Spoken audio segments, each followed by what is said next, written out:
সাথে আমাকে এক জান্নাতে রেখো আল্লাহ। আল্লাহ ওর বাপ মাকে মাফ করে দাও, ওর নানা নানিকে মাফ করে দাও। আল্লাহ আমার কোনো আচরণ দ্বারা যদি আমার স্ত্রী মনে কষ্ট পায়, আল্লাহ ভুলে অনেক সময় বলে ফেলছি, পুরুষ মানুষ আমাদের রাগ হয়ে যায়, ইনকাম করি কষ্ট করি, আল্লাহ এটা আমাকে ক্ষমা করে দিও, আমার স্ত্রীকেও আমাকে ক্ষমা করে দেওয়ার মতো তৌফিক দাও আল্লাহ। আমি যদি তার আগে মারা যাই, সেজন্য আমার চারিত্রিক সার্টিফিকেটটা দিতে পারে আল্লাহ।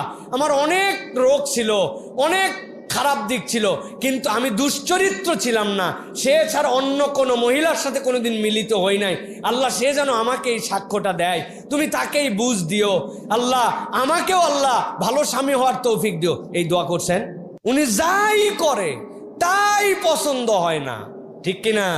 এই চরিত্রটা ভালো চরিত্র নয়, এই চরিত্রটা ভালো চরিত্র নয়।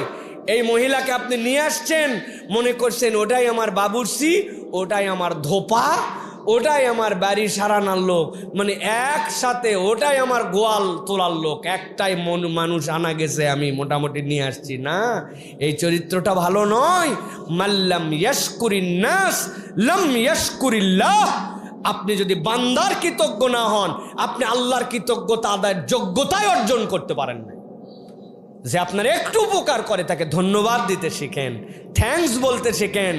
স্ত্রীকে জীবনে কোনোদিন বলছেন যে বউ তুমি আমার সংসারটা কি সুন্দর করে আগলায় রাখছো, এই যে বাসনপত্র ধোয়া, কাপড় চুপুর, এই সন্তান প্রতিপালন করা, এগুলো সোজা কাজ নয়, তুমি এগুলো অনেক কষ্ট করে করো, আল্লাহ তোমাকে উত্তম বিনিময় দান করুক, আমি তোমার প্রতি কৃতজ্ঞ আছি। যদি মন না টানে, তাহলে আমি আপনাকে একটা ছোট্ট দায়িত্ব দিচ্ছি, আপনার স্ত্রীকে তার বাপের বাড়িতে 7 দিনের জন্য বেড়াতে দিয়া বলবেন তুমি খালি সিঙ্গেল যাবে, বাচ্চা কাচ্চা সব আমার কাছে রেখে যাও, রান্না বাড়া সব কিছু আমিই দেখতেছি, কোনো হেল্প নেওয়া যাবে না। নিজেদের দায়িত্বে খালি যদি সেহরি নেওয়া হতো তো 25টা রোজা না খায় সেহরি থাকা লাগতো আপনার। কত বড় মরদালি আপনি জানি না, আমি নিজেও তো সেই গ্রুপের মধ্যে। সে ডাকে না তুললে আমাদের সেহরি হয় না।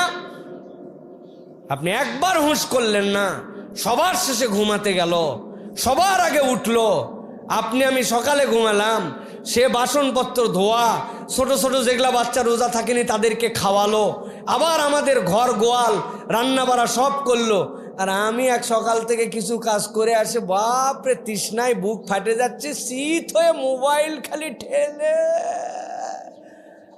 একবারে পার করে দিচ্ছি। তো উনি তো আপনার কাছে কিছু চায়নি, একটু থ্যাংক ইউ তো বলতে পারি, একটু ধন্যবাদ তো দিতে পারি, একটু দোয়া তো করতে পারি। কি পিক আপ নিয়ে ঈদগাহে চলে আসছে।